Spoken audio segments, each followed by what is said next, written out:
2020 के दिल्ली के दंगों के 7 आरोपियों में से 5 आरोपियों को भारत के सर्वोच्च न्यायालय ने जमानत दे दी, जबकि 5 साल के आसपास जेल में रह चुके 2 विचाराधीन कैदियों उमर खालिद और शर्जील इमाम को सर्वोच्च न्यायालय ने जमानत नहीं दी।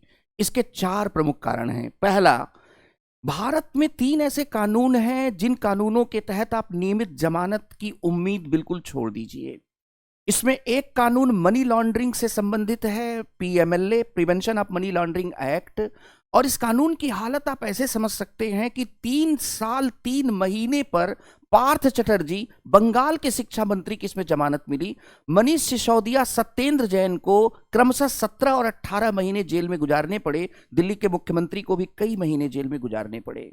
भारत में दूसरा खतरनाक कानून एनडीपीएस एक्ट है, और मैं ये बात बिल्कुल जिम्मेदारी से कह सकता हूं कि अगर आर्यन खान के पापा शाहरुख खान नहीं होते तो आर्यन खान पर एनडीपीएस के तहत जो धाराएं लगी थी उतनी धारा में भी वे शायद जेल से जल्दी बाहर नहीं आ पाते।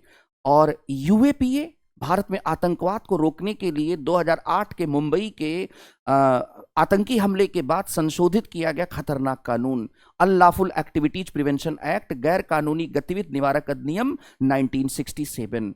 उमर खालिद और शर्जील इमाम को इसी के तहत क्या है, जेल में रखा गया है। अब इस कानून की एक धारा है, यूएपीए एक्ट 1967 की का सेक्शन 43D5। इस सेक्शन में कोर्ट के बारे में कहा गया है कि अगर कोर्ट को केस डायरी या पुलिस के द्वारा दिए गए आरोप के आधार पर पहली नजर में ऐसा लगता है कि यह मामला सच है, तो वो उसे जमानत नहीं देना होगा। फिर इस मामले में तो भारत के सुप्रीम कोर्ट ने एक नया डॉक्ट्रिन ही प्रस्तुत कर दिया। उस डॉक्ट्रिन का नाम है हायरार्की ऑफ पार्टिसिपेंट डॉक्ट्रिन। और ये डॉक्ट्रिन दरअसल इस बात को कहता है कि ये फैसिलिटेटर नहीं थे, दरअसल पिजड़ा तोड़ की गुलफसा जो थी वो फैसिलिटेटर थी, या फिर जामिया मिलिया इस्लामिया के जो एक साहब थे शिफाउर रहमान वो फैसिलिटेटर थे, या सलीम शादाब, ये सब फैसिलिटेटर थे। लेकिन ये मास्टर माइंड है और इसलिए प्रथम दृष्टया ये इनके ऊपर आरोप सही दिखते हैं। इसके साथ ही कोर्ट ने टेररिज्म की जो व्याख्या थी उसको एक्सपेंड कर दिया।